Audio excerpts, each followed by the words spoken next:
So I had moved across to Adelaide and didn't really know anyone. I remember going to recruiters saying I want to work in marketing.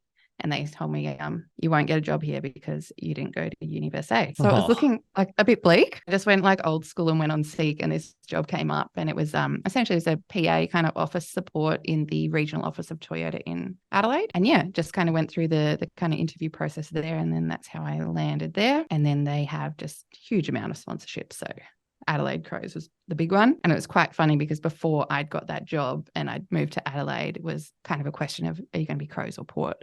As you know, my adopted team. And I'd decided Crows already. And then, yeah, was lucky enough to land at Toyota, where there was just like a multitude of involvement with the Crows. G'day guys, coming up on the show today is Chelsea Guy. Chelsea has worked with Toyota Australia for over 10 years, having had a multitude of roles, most recently the Senior Digital Marketing Specialist. Last month, she joined the Melbourne International Comedy Festival as their Partnerships Manager, so plenty of laughs coming up for Chelsea. Her work with Toyota included working on partnerships with the AFL and the Australian Olympic Committee, which led to plenty of different work opportunities overseas as well. There's lots to look out for, including how to grow Epic brand awareness, what it's like to work on the biggest event in the world, and how to constantly develop within an organisation. Let's go. I started volunteering. It's all about who you know in sport. Am I going to be calling the last 10 seconds of the grand final? You can connect with the interviewer. The hand goes up when they've got to make a decision. Having a network is one of the most important things you can do. I didn't necessarily follow my passion. I followed my curiosity. Once you've worked in sport, there's no going back. And then lo and behold, before I left, I got offered too. Hello and welcome to the SportsGrad podcast, the ultimate guide to make it in the sports industry. I'm Ryan Walker. Joining me is the purposeful Ruben Williams, and we are two mates who met at Cricket Australia back in the day. And each week we learn how people made it in sports. We tease out their career decisions, their work habits, skills, and everything that they do that makes them great. Also that you can learn to get in, get promoted, and get thriving in the sports industry. Rubes, how are you, my friend? G'day, Ryan. I'm doing terrific. Thank you. I'm back in Melbourne, and life is relatively normal again. I wake up in Melbourne, I catch a train into work, arrive at my desk, do my thing, check my emails, speak to a few people, get a coffee, and then go home at the end of the day again, which is a lifestyle I haven't had for the last 6 months. So I'm adjusting, but it's kind of nice. How are you? I'm well. I'm enjoying sunny Perth. We've gone from one extreme to the other. Last week it was probably an average of about 38 degrees for most of the week. Now we're at 25, and it was absolutely pissing down with rain this morning. So it's a bit of a random one for Perth, but enjoying it over here. You can see I've actually got my Manchester City shirt in the back. I thought I'd add that to my backdrop for the podcast. But yeah, feeling good. I was actually going to ask you, how are you enjoying getting the train to work each day, the commute? Because it's a little bit different to what you're used to. This week it's been pretty horrible, I'm not going to lie, because it's been pissing down with rain in Melbourne as well. It's been gloomy, it's been wet. You walk out onto the street through puddles, and then you wait for the train, get on, and go stand with a bunch of people and travel half an hour into the city together. So this week, not so good. But I remember when I came back from overseas at the start of the year, and I think I'd just returned from India, and the first time that I was riding along the top of the train tracks and looking over the houses in Richmond and Surrey Hills, I was like, South Yarra, I was like, it's good to be back. It's good to see some familiar buildings again. But yeah, it might get to me soon. It hasn't just yet. Yeah. No, very good. We need you to get into regular rhythms, and it's good to hear you're transitioning okay, because it can be hard sometimes. I wouldn't know, but I'm sure it would be a little bit difficult. I'm pumped about this episode, so let's get cracking. If you haven't already, follow us on LinkedIn. We're pretty active on there, so you'll get a bit of content on there if you follow us. And if you want to connect with us and hundreds of others, we've just had our latest member drop. So you can join our next waitlist for our next drop, which is in February. We'd love to have you inside. So speaking of our community, there's lots happening all the time. And Rubes, give us a bit of an update. Yes. Welcome to all those people who jumped into the community. We had 70 spots available, and they sold out at the crack of midnight last night, which is amazing. And then Then today, we just had Pete Williams run us through an amazing masterclass for those pro members all about negotiation as well. So welcome to everybody, and I hope everyone enjoyed that pro masterclass as well.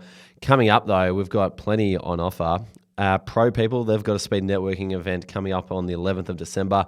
For the rookie people, pro is on the 14th of December. Rookie people, you guys are coming up on the 11th of December. There's a lot of communities. There's a lot of events.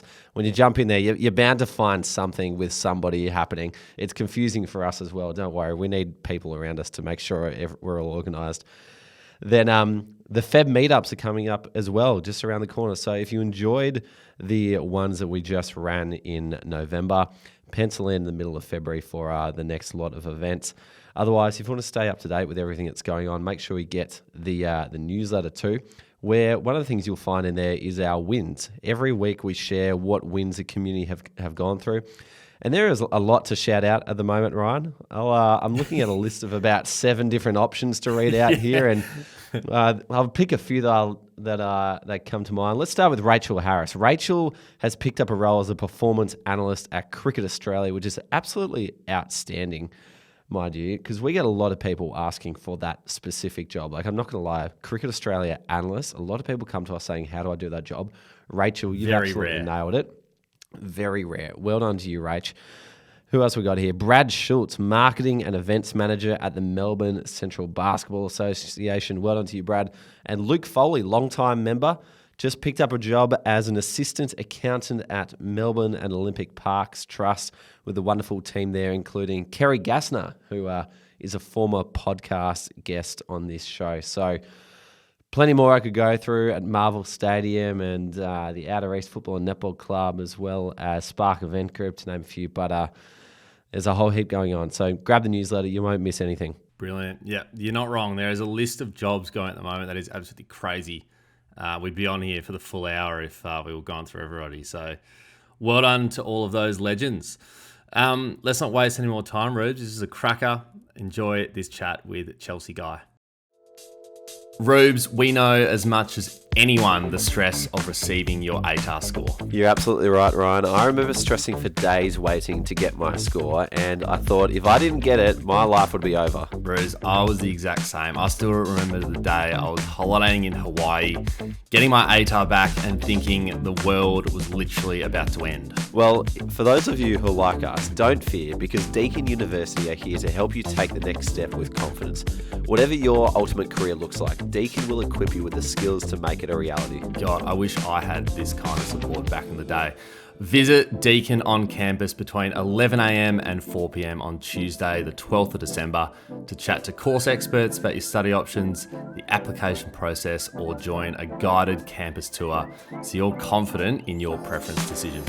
Choose the #1 Victorian university for graduate employment. Preference Deakin #1 and search deakin.edu.au/choose for more. Chels, welcome to the SportsGrad podcast. Thank you so much. So good to be here. Chelsea, you've had a long career in sports sponsorship on the brand side, but you've just traded it all step into a new industry, the comedy industry. How are you liking your first few weeks? I am loving it. It's been definitely a sea change. But when I went for the job, I could see the similarities. And now that I've been there a month, I can definitely see the crossover. You know, it's major events. There's grassroots levels to it, and the major event and kind of all year round activity for this one kind of pinnacle event. But yeah, it's been really interesting. Like, there's definitely like a different sort of lingo that I wasn't aware of. So I've been learning a lot as well. So yeah, it's really fun. And the most important thing about working in events is, do you get access to tickets, and have you made sure you can sort out your friends and family? I'm sure I will be able to. Yeah, I haven't got too ahead of myself, but I know it'll come. Excellent, yeah. Excellent. We got to cross those important things off first when you take on a new job. Yes. I'll definitely be doing lots of hosting, corporates and stuff as well. So I'll definitely be involved, and we'll know who's good to see as well. Yeah. Awesome. Yeah. Have you found yourself laughing more? I always laugh a lot at work. So I guess now it's just not as weird. Yeah. Now it's acceptable. Yeah. Yeah. Yeah. Whereas in the past, if you're watching sport at work, then that was okay. Not so much anymore. Yeah. Nice, Charles. Well, we usually start our episodes with some quick fire questions so we can get to know you a little bit better. So I'll start. What was your first ever job? Our first ever job was helping out my parents in their business, which was an accounting firm. So it was kind of like early high school, and I would just go down after school and do the bank and post office run for my mum, so she didn't have to. And it was usually for the benefit of chocolates or a lift home from, so I didn't have to catch the bus, essentially. Yeah. Nice. I used to work at a bakery, and I remember at the end of the day, you'd have to hand over the cash and give it to the responsible person who would take it to the bank and bank it. Yeah. It was a cool part of the day. Yeah. And what did you study at university? I studied event management at Swinburne. And then later on, I did business marketing. Lovely. And your favorite sporting moment of all time? Ooh, such a toughie. I love Olympics.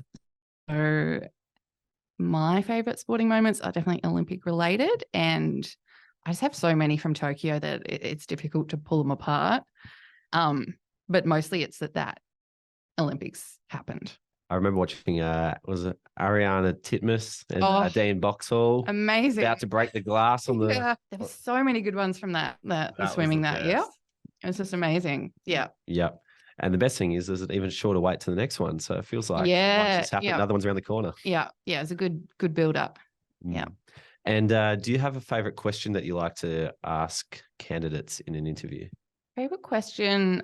I think I'd like to ask why they're moving on from a previous job. And I think a little bit just to gauge, is someone going to be like frankly honest with me, or like how can they being PC about it, just to kind of see their communication style on that, a bit of a weird topic. Yeah, because it would be quite revealing. Yeah. As to why are you getting out of there? Was it a problem with you, or was it a problem with the organisation? Yeah. And I think those sort of questions can just give you a feel for the person and kind of culture fit as well.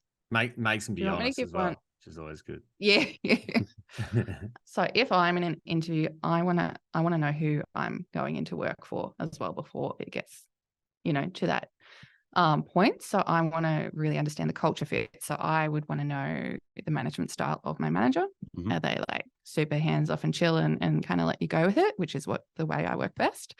And as well as just kind of what the day-to-day looks like in terms of kind of daily, weekly meetings with the team, kind of what's the check-in points, just to get a feel for, what it's going to be like when you're in the role. And did you use them in your comedy festival interview? Yep. Nice. Yep.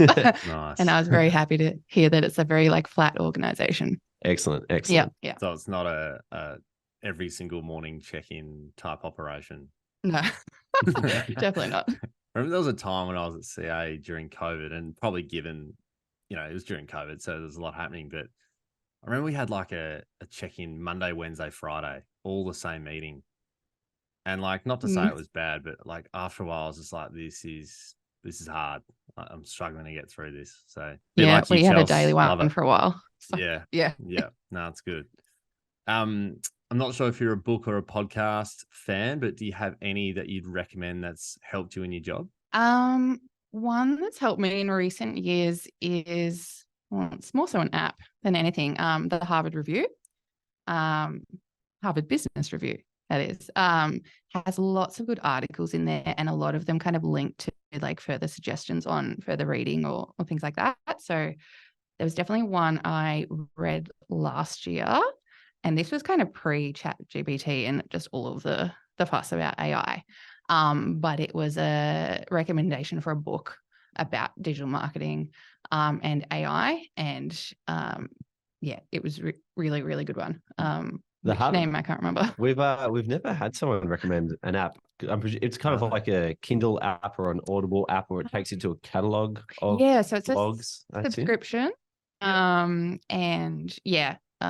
Monthly subscription, and then there's just lots of articles within, but there's lots of that kind of soft skill stuff, and like how do you talk to your manager about this, or like how do you try to get a promotion, or how do you develop your leadership. There's all of that stuff in there. But then there's some really like topical stuff as well. And I did notice on Spotify, I looked it up last week, that there's some free stuff on there as well from Harvard Business Review. Amazing. We are. It's different. Thank you for sharing that. Are you associated with any grassroots sporting clubs at the moment? Not grassroots, but I am joining the Melbourne Aces this week and volunteering for the rest of the season. Amazing. Yeah. How did you get connected with them? I just saw an ad for an intern on the Sports People portal. Yep.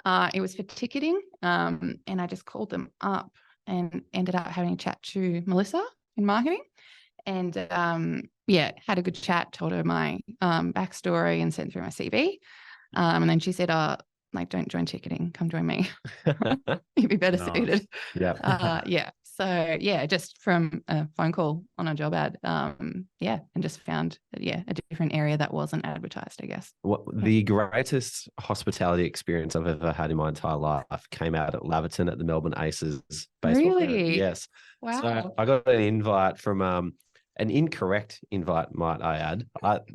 Jet Couriers thought I was their contact at Cricket Australia. And so they invited me along to the baseball with a guest, which I accepted, of course. Yeah. And so rolled into the Laverton baseball park one day. It was like, I think Ryan tried to get you to come, but because it was like 40 degrees on a Friday night, no one wanted to come with me. Anyway, one person said yes, but we rocked up to the baseball park and they showed us through the function room behind the home plate, which is like really dressed up with like American style sort of paraphernalia and everything. And then they take you out to this door and they've got these like lounge chairs behind the net, but in front of the glass of the function room. So now you are directly behind the catcher and the pitcher's throwing it, 100 Ks an hour, whatever they do, right in front of you. And the ball's skimming off the bat and it's hitting the net like right above your face. And you are as close to the action as you can comfortably get whilst still being able to sip on a Corona Rita, which they bring around every half an hour or so. So I thought it was outstanding what they did out there. That's amazing. Did they have like massive hot dogs and stuff there? Everything. Ice cream, was hot American. dogs, the lot of it. Yeah. I'm so excited to see what it's like. It's really cool. It's really cool. I love how Nice we're little willing tangent. to we're willing to say it's been a while now, so we're able to say it was Jet Couriers, it was them. They thought we haven't even spoken about the basketball as well that we might have got to as well, but that's probably a story for another day, Chelsea. Yeah. But anyway. We milked a lot of incorrect hospitality from Jet Couriers. Yeah, but they're great. Go to them for all your courier needs. Yeah. They're fantastic. Anyway. Thank you, Brett Ralph. Yeah, legends. Chelsea, last one before we crack into the main segment of the podcast, but if you had 30 minutes to pick anybody's brain, who would it be? I would love to chat to Ash Barty. She's just amazing. So back when she won the AO a couple of years ago, I was at that match. And it was incredible to be part of. And I guess it just goes for tennis, elite tennis players in general. It's such an individual sport and, there's no set time frame. So they can just be out there in grueling weather, particularly at the Oz Open. And it's just so psychological. And I just love how they can turn things around. So in that final, she had it, but she was going to lose a couple games. And then you could just see her kind of dig in. And she was like, I'm not losing a set. I'm not letting this go to 3. And then she just came back swinging and just smashed it in, straight sets. So that kind of thought process, I guess. Should be a phenomenal one. I think the other side of her that I really admire is her confidence to back her decision to leave the game. That was amazing. Which everyone is saying why would you do that? You're the best in the world. But, she knows what she wants and she wants to stick to that. So it takes a certain type of person too. Absolutely. Yeah, she's a gem. Awesome.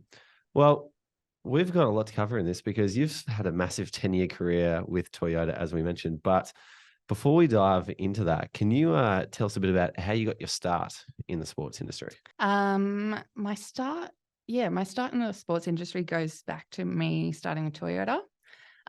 So I had moved across to Adelaide and didn't really know anyone. I remember going to recruiters saying I want to work in marketing, and they told me you won't get a job here because you didn't go to university. So it was looking a bit bleak. And then I just went old school and went on Seek, and this job came up, and it was essentially it was a PA kind of office support in the regional office of Toyota in Adelaide. And yeah, just kind of went through the kind of interview process there, and then that's how I landed there. And then they have just huge amount of sponsorship. So Adelaide Crows was the big one. And it was quite funny because before I'd got that job and I'd moved to Adelaide, it was kind of a question of, are you going to be Crows or Port? As you know, my adopted team. And I'd decided Crows already. And then, yeah, was lucky enough to land at Toyota, where there was just like a multitude of involvement with the Crows. You're in regional support for Toyota in Adelaide. Yep. That is outstanding. Yep. Where's the office for that? It used to be, when I started, it was Edwardstown, which is kind of like, I don't even know how to describe it. It's not in the city. How far from the city we're talking? Far, like 20-minute drive. It's kind of like inner southwest kind of fringe suburbs. Yeah, that's far. It's kind of bordering on industrial. yeah. Oh yeah, maybe not that far. But then they're now in the Adelaide Airport Business Park, in a kind of newer building there, and there's quite a few businesses around there now. Yeah. So not terribly glamorous. How did you make your way into the partnerships team from that point? How did I? That's a good question. It just kind of happened. Yeah, it kind of was in that role for about a year or so. I was helping out on events, but not so much on the sponsorship side, just other kind of corporate events. And then, a new role was kind of created in marketing, and I stepped into that to help the marketing manager, and we looked after the Crows with that, as well as kind of any of the sponsorships filtering down from head office, so cricket. We also had a netball SA sponsorship for a year when I was in that role. And yeah, just anything else that kind of came from head office that was having like an Adelaide kind of activation or event, I'd be involved in. And was this like your ability to transition department? Was this a role that was only advertised internally, or did they go to market with it, or was it created specifically for you? It was a new role. It was just a matter of, there was a bit of a restructure, and they realized like more heads were needed in regional marketing.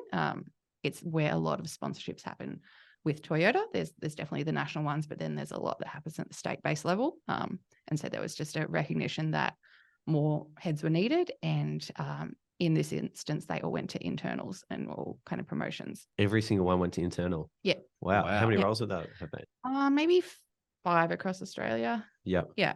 Yeah. 1 per state. Yeah. Essentially. Yeah. So that's just like, there's a hidden job market at work right there. Yeah. Tip is just to get in and then go for internal jobs, and you're good to go. Exactly right. Just got to get the foot in. Yeah. But I love how, like, for example, like where Ryan and I worked at Cricket Australia, we would often hear of people starting on the reception desk or in office support or whatever, and then they make their way into different parts of the business. And people in all corners of sport often say that reception is the best role to get because you can only go up from there. And it's very interesting hearing how you've done it on a sponsor side, because a sponsor could be any type of business with any sort of entry level role. So to hear coming through the motor industry is and I'd probably say on that, it's I wasn't a one-off case. That happened quite a few times with that kind of the admin role going into the marketing role and just stepping up. Yeah, but that's almost like a tactic we haven't discussed, Ryan. Like find a massive brand, get the foot in the door, and then go sideways. Elite strategy. You know what I'll say also about the PA reception role is you get to meet everybody in the business. So like if your goal is to move up, well, you're going to meet everyone super, super quickly. So like no wonder you were able to know that job's happening, the people that are involved, and that probably allowed you to shift into that seamlessly. And look, I didn't even have to apply for that role. I was pulled into the office and told, hey, I've got some good news. You're doing this. So that was a very good day. We need you at the Crows. Yeah. Nice one. Chelsea, we've just touched on the Toyota part, but take us back and sort of walk us through the series of jobs that you've had until today at the Comedy Festival. Yeah, so I did like after studies, I did a bunch of volunteering in the event world. It was things like the kind of Great Big Bike Ride and things like that to kind of help get that first job. And my first job was at a kind of experiential event agency that was in South Yarra.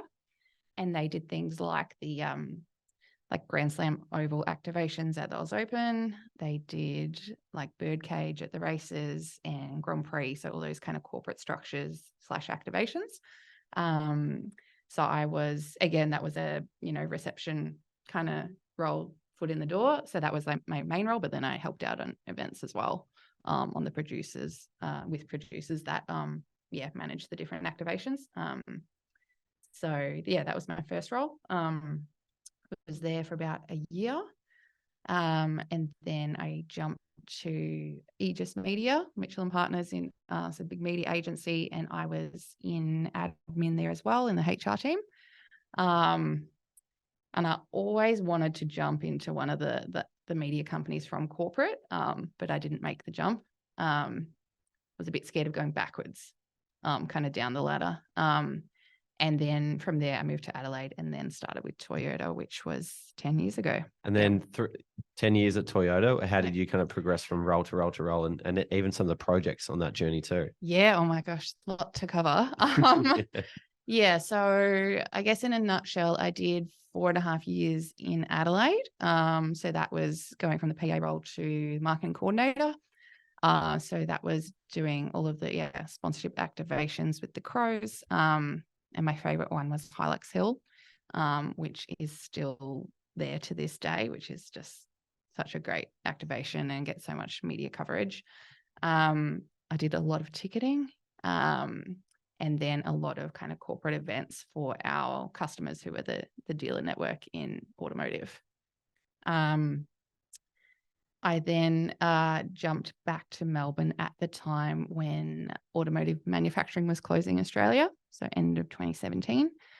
So that was a huge amount of jobs available at that time because Sydney operations, which were sales and marketing, were moving to Melbourne, and not everybody was going to make the move. So it was a lot of open roles.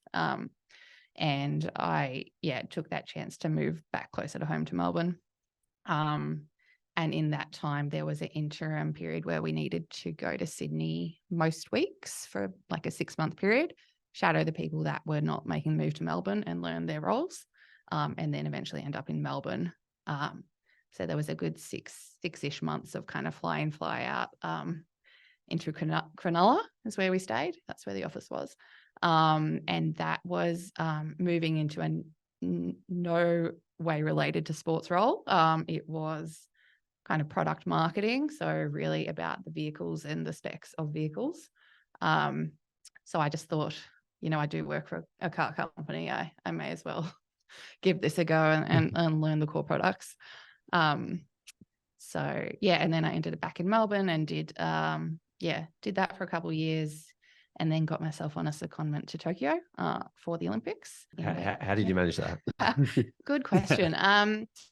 So it is an existing program. So it's a secondment program that, do exist in a lot of big companies. There's global footprints. So there's a chance, to get experience from a global level. So I hadn't heard about it too much until I was just leaving Adelaide. And a friend and colleague of mine was kind of tapped on the shoulder to make the move to Japan, but to Nagoya office. So he was in a different department to me. But he just spoke the world of that experience living and working in Japan and this global experience. And, he just told me, if you get the chance, like you've got to do this. So that was kind of the first time I'd heard of it. And then I started to hear more about it when I got to Melbourne with stories from senior people in the business. And then, I just put up my hand and went through the internal process and was thankfully selected to head over. And lucky for me, it was Tokyo Olympics timing. So how long was your secondment? 2 years. 2 years. Yeah. Wow. And was it created with any sort of purpose towards the Tokyo Olympics, or you just happened to be there? I didn't know when I applied for it that it would be for Tokyo Olympics, but I knew the timing was around then, and I was really hoping for the best. Yeah. Even if you could just be in the vicinity. Yeah. I just wanted to go. Yeah. Yeah. So I hoped it would be that, and yeah. it worked out that way. And then when you were on the ground, like what were you dealing with the Olympics? So I was in the global marketing team based in Tokyo office, and so we were a team half made up of employees in Japan, and then we had half a team in the US, and then we had creative agencies in the US and Japan. So we were like this whole kind of one global team. From a kind of Toyota audience perspective, we looked after 30 key global markets that we supported with paid media campaign. And then just a whole lot of activity surrounding that led up to the Olympics. From the kind of 1 year to go mark was the kind of the real kickoff on that campaign. And for myself specifically, I was in the digital team. So I looked after a global website that supported that campaign that was in 7 languages. So it was content on Toyota sponsored athletes from around the globe and their inspirational stories. The campaign Start Your Impossible. And what else was on there? Mobility products. So all of the fun kind of robotic type automated mobility that was set to be at Tokyo. We had that as part of our TV season and kind of web content. So it's just ensuring that we were aligned to kind of key timelines of that, of that campaign.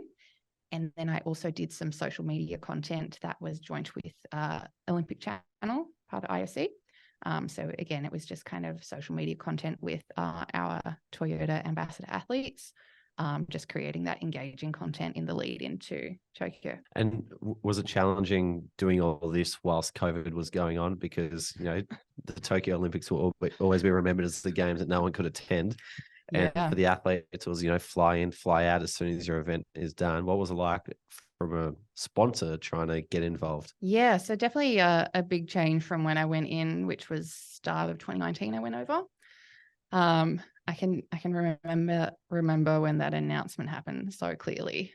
I personally felt a lot of relief because it just took a long time for that to finally come out, and we were having to plan for as if the games were happening and our campaign was going out, as well as contingencies at this kind of March, April timing. And it was kind of stressful then. So when the call was made, it was a bit of a relief. But then just a very interesting time because, the big plans that we had and not just us as a sponsor, but the whole games and everyone who had kind of skin in the game, everything just kind of shrunk from what the plans were to what would be. So look a little bit sad in that way, but I guess like a lot of businesses, we just pivoted to kind of content to kind of keep engagement in that time because there was obviously a whole year in between, and we were ready to go with our 100 days to go campaign. So that kind of went on pause, and then we're like, what can we do? So it was, working with a lot of athletes doing their kind of social content at home, seeing what other milestones were along the way. So there was like Olympic Day, then there was like this would have been the Olympics, but now it's 1 year to go. So just keeping, and supporting athletes financially as well and things like that. Obviously they had it tough. They're still having to train for an Olympics, and some of them in these intense lockdowns. So it was just, keeping content going, keeping communication open, with athletes, with our stakeholders, which for me and our team in global, it was with Toyota affiliates around the world that were part of the campaign. So each kind of person in our team looked after a different region. But I was the only, native English speaker there. So I dealt with a lot of the English countries. So I had a lot of contact with Europe and US and Oceania. So it's just, understanding what's going on locally, what's the sentiment, and then, just trying to keep some momentum. Did Toyota hold on to all their athlete sponsorships, or, did they lose money? Therefore, they thought we've got to slash some stuff somewhere. Sorry, athletes, we're going to take some away. What did they do in that scenario? From an Australian point of view, we've kept them all. I can't remember the exact numbers from global, but we had a lot, and more than any other brand. We were close to 300 global Toyota sponsors that we would use in kind of content and campaigns. it might have dropped slightly, but I think we still had a healthy number. But I can't remember. It's a bit while ago. Yeah, because I know for like a lot of Olympic athletes that like, you know, they only get put on TV once every 4 years, and if they don't have a sponsor, it's like incredibly hard to, you know, make a living out of, you know, what they do. Yeah, I think mostly it was just extending their contracts by a year because we still want to. We definitely want to support them, but we want to be able to utilize them and work with them for Tokyo, which was then going to be the year later. So I think for the most part, we just extended. Kels, I reckon in COVID, pivot was like the most common word ever used. But I'm keen to understand, like, everyone was saying, oh, we'll just pivot and do something else, or we'll just change tact and change. But what does that actually look like when you're, you know, in the thick of it? Like, is that you just emergency meetings, or, you know, having regular meetings to figure out what we're going to do, or is it just told to you what you're going to do? Like, how does that all work, and how do you actually pivot? Like, what does that look like? Yeah, it's a really good question. I think it's a mixture. You know, there's definitely going to be some directive from above, and there's definitely an element of like, pause, look at your budgets. What can we do smarter? You know, we don't want to be wasting that money. So a lot of things were kind of what we can look at from a cost efficiency point of view. And yeah, you know, we had that whole extra year to go. So just trying to be smart with it. But then it's up to you as kind of individual teams to see what you can do and come back to the table with. So you finished the Olympics. You come back to Melbourne then? Where did you go next with Toyota? Yeah. I moved back to Melbourne, back to head office in Melbourne in national marketing. And I joined the Digi team there. So my role was in partnerships there from a kind of loyalty marketing perspective to Toyota customers, which was really great because I still got to tap into the sports sponsorships that Toyota have, as well as some kind of more bespoke sponsorships for that program. Yeah. What were the sports sponsorships that you were across? So AFL, Olympics. Small AFL contract. Tiny. Yeah. My involvement on the smaller side, not the key contact. But essentially, and you know, I'd been around a while and knew kind of what things are included as benefits, and just trying to get my hands on them so I can use them in marketing comms for our audience. So it'd be things like, trying to get promotions together for kind of grand final giveaways, anything I could get to help engage our audience, which we were trying to grow from a CRM perspective. Gotcha. Yeah. Do you know what the size of the Toyota contract was with the AFL in their recent agreement? I believe. Ryan, do you know this? I don't think it's public knowledge, so like we can shout it. Is it public? Yeah, I'm pretty sure it got announced. That's why I'm asking. I don't know the number. I reckon you can Google it because it's something astronomical. I would think it's tens of millions. Maybe. Oh yeah, for sure. Tens of millions, maybe more. Who knows? I'm just guessing. I'm pretty sure it was the largest sponsorship in Australian sport. Yeah, I think it would be. Someone can fact check me on that. Yeah. No comment. No, I think it's definitely the biggest. So, and it wouldn't be under 10, surely. So I think, it'd be humongous. That's a lot of tickets. And I say that because they're Toyota's Cricket Australia partnership. I used to sort them out, which was good, knowing that they were probably going to you, Chels, which is fantastic. Yeah, I definitely got rid of a lot of those. There we go. They extended their 33-year sponsorship. 33 mil. Oh, sorry, that's 33 years with the Adelaide Crows. The Adelaide Crows. Maybe it was it might have been like crypto.com or something. I swear there was one massive AFL partnership that I swear the dollar figure came out and I was like, wow. Yeah. Someone can find that for me. Anyway. I've got it here. I've got it here. So it's AFL has signed a record 4-year sponsorship deal with Toyota at 18.5 a year. Wow. There you go. $74 million deal is the biggest sports sponsorship deal in Australian history. So there you go. There you go. Huge. You were right, Rubes. It is public. How could I think? Thank you. Validation for you. Yeah. Thank you. So of that sort of 74 million contract, which parts were filtering down to you? You mentioned the engagement at the grand final, that stuff. What else? Yeah. So in that role, it was mainly ticketing. There were a few things that we tried to get over the line that didn't quite happen, but yeah, so there are definitely some kind of customer engagement activities we tried to get up and running, but otherwise, yeah, a lot of ticketing, even special offers. So we get like discounted ticketing through the AFL and push out to our database to sell tickets. So it was a lot, yeah, ticketing based. It was kind of money can't buy experiences via competitions to, win tickets to the corporate box plus merch plus flights plus a com. So those sort of activities. And how did you find working on the brand side of a contract like this? Because Ryan and I have both been rights holder side. Did you ever look at the rights holder side and think, oh, the grass is greener over there? Or did you like the brand side? What was your perspective of that relationship? I've always thought, yeah, the rights holder sports side would be more exciting to be closer to it, but I've not got there yet, so I don't know. I find it so interesting. Like, I don't think, like, looking back on it now, I didn't probably appreciate, I guess, how the sponsorship, say Toyota, for instance, how it feeds down to all the different parts of your business.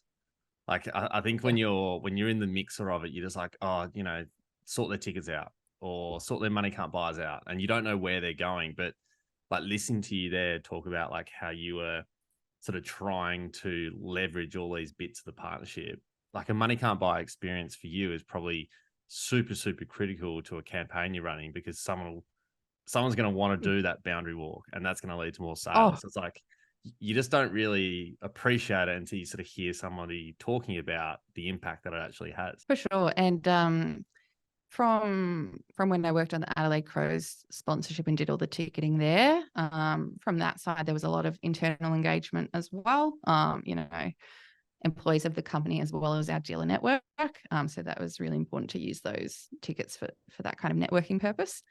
But one thing that I really loved with that role I did in national office in partnerships was really seeing the results of the campaigns we would run and kind of what was working. And so definitely the kind of corporate hospitality packages, even just to a corporate box, and then obviously grand final, like the results were huge in those kind of CRM metrics. Were these being used as prizes or something prizes? Else? Yeah, right. yeah. So like you'd run a quiz or raffle or something? Or yeah, I would do. I did a lot of kind of test and learn through this role, and I loved it and being able to just see the results so quickly, what was working. But for these, I really wanted to make it easy to enter a competition because I was just very wary that people just can't be bothered to answer 25 words or less. So I did them as a game of chance. So it's just like enter your details, enter the random draw. And yeah, we got a lot higher numbers of entries doing it that way, and that the prize was good. So I'd realized kind of throughout the process of the year that just giving away a competition to win 2 GA reserve tickets, it really wasn't worth my time. Like of the effort and admin involved to kind of to bring that to life wasn't worth it for the kind of engagement and results. And I was better just kind of putting that effort into a bigger promotion. So I'm guessing you were testing the number of applicants you would get based on the prize as well. Yep. How did that change? Yeah, I mean, grand final, as you would expect, went gangbusters. So it was probably 2/3 higher than a corporate box competition price. And then, yeah, just the general tickets didn't perform that well. And then I'm guessing Toyota wants all these leads so they can start to market them to sell them cars. Do you remember what the sort of cost per acquisition costs you were working towards to get a lead to potentially sell them on a car? Like, do you remember some of the economics around that? I love your question, but no. That's okay. I was focused Love to on, know so that. don't we all? So our database, it was quite big. It was all Toyota car owners, and it was a mixture of those who'd signed up to our app, our loyalty app, which you could book your service. You'd get contacted about warranties, and then it had this whole reward side, which is what I looked after. So we really wanted people signing up to that app so that they were more engaged, and so they'd be more likely to book their service and to do their things with Toyota. So there was quite a bucket that we know they own a car, but they hadn't registered. And so I was really trying to prompt them to cross over, which is it was difficult to do. And like when you are working with the AFL on something like this, how do you get the AFL on side to understand, what your goals are? I feel like it was quite simple. I didn't need to be in the kind of weekly whips with them because I was a bit more removed. So I would just do kind of planning at the start of the season and be like, here are the things I want to hit. Here's what I need from you. And they were always like very good to me and the company. So yeah, I didn't usually have too many issues, and I'd always be like willing to try something new. I liked trialing the offers, where, essentially everyone can access it rather than a competition, which only maybe a few people could potentially win. So yeah, I just really love playing around with what you could do and kind of seeing what works. And the AFL they were great. It sounds like the AFL and Toyota partnership just runs really smoothly given, the size of the partnership and how long they've been working together. Are there some other partnerships or some examples of campaigns that might not have gone so well? You don't need to name who it is, or you can, doesn't matter. But it just sounds like this is so smooth, but I'm sure it's not always as easy as that, right? Do you want a sports example or just kind of any? Maybe a sport one, if there's one. Yeah, I don't think I can think of any. Well, they do it really well at Toyota. Maybe you had a crack at 2 GA tickets and nobody signed up to the EDM. I think, sporting organizations are so big as well. Like the big organizations, they've got processes. So yeah, I've generally found working, they're good business people. So I haven't had any issues working with sports. Nice. And so you worked in the AFL for a while. When did you start to feel like, all right, it's time to explore something new? It actually was a little while ago. Probably the seed was planted while I was in Japan. That was a really just like growth period of my life, that I just started to dream bigger, and just started realizing that there was a world where I could work on an Olympics again, and there'd be a career path in that. So yeah, it was kind of in the back of my mind, and I was just trying to figure out the stepping stones to get there. And then where I've ended up now at the comedy festival, I see that as a stepping stone. It's a major event, a step outside of corporate to an organization of a major event. And yeah, with many similarities, I think that will cross over to sport when I get there. So yeah, the Olympic effect, they'll make you dream big. Dean Boxall rocking the rail will really get you inspired. Everyone's waiting for it at Paris, don't you reckon? Absolutely. And so now in your role at Melbourne Comedy Festival, what does the day-to-day look like? I know it's still early, but have you found a regular day-to-day yet? Yeah, just getting there. I'm about a month in. So things are starting to fall into place, which is good. So the festival is late March into late April. So far it's been the kind of early planning phase. So it's a lot of partner discussions with partners kind of from last year. So a lot of them are year to year. So it's kind of checking in on, proposals for the year ahead, a lot of reading, getting myself up to speed, what's happened previously, reading previous partner reports. So yeah, a lot of kind of just like research of what's happened so far.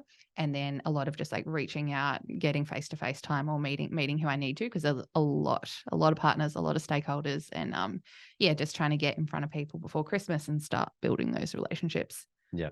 So a lot of coffee time and face-to-face. A lot of walking around the city too, which is a lot of fun because a lot of partners are venues and even bars and things in the city. So I'm getting like a huge step count compared to what I did before, which I'm really enjoying that side effect. Well, it's completely different to when you're trying to make relationships during COVID. So yeah. Glad to come out the other side of it now. Yeah. I was just going to say, like, what are the I guess the different parts to these kind of partnerships than what you've dealt with before? Is it kind of the same language everyone's speaking?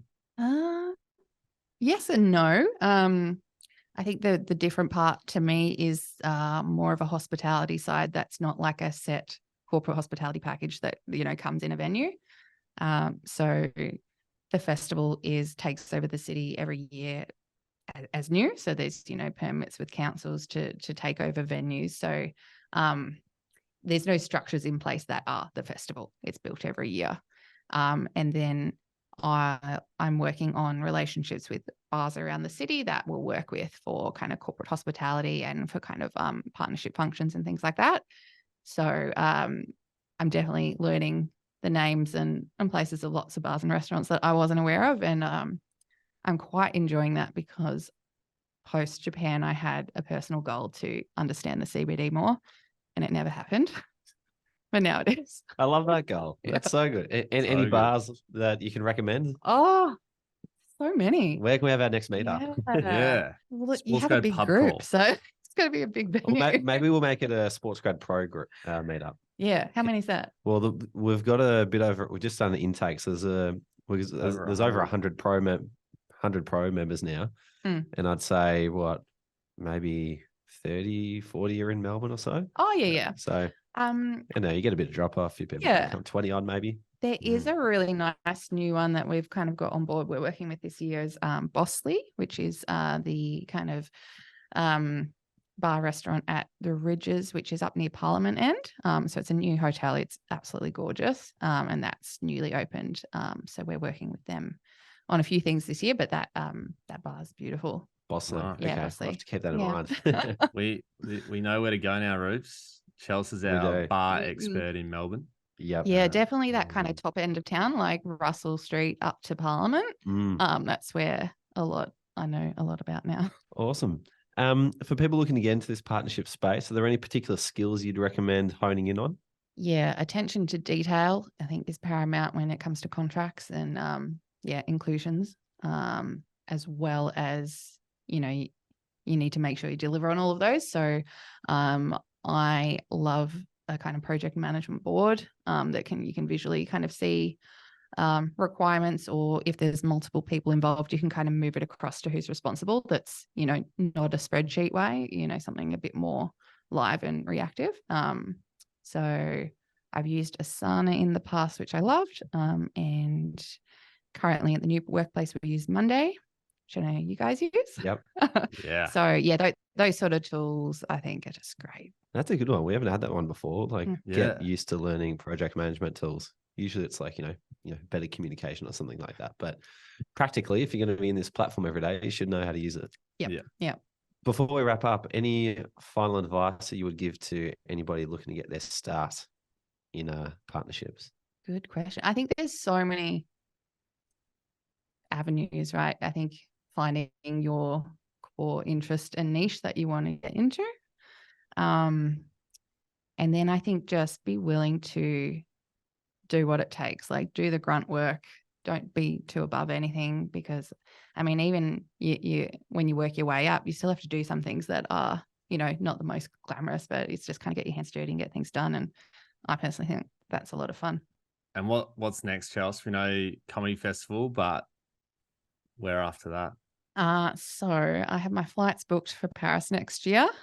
Very excited. I will actually get to an Olympics. Amazing. Awesome. So heading over there definitely to experience the games, and hoping to get some work of some sort if anyone out there knows. You should contact Penelope Roth, who's in the pro community.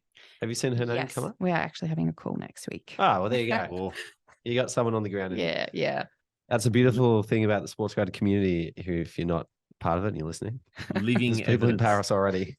So I'm excited to be there. I've got I bought tickets to the canoe slalom at the Olympics, and then I bought some tickets to some para events. So I'm excited to be there. Worst case as a spectator, but hopefully can get a bit more involved. Nice. So that'll be Jess Fox in the canoe? Yep. Yeah, I've booked the semi-final Women's Day. Wow. That'll be phenomenal. Yeah. She's a gun. Excellent. That is so good. Nice.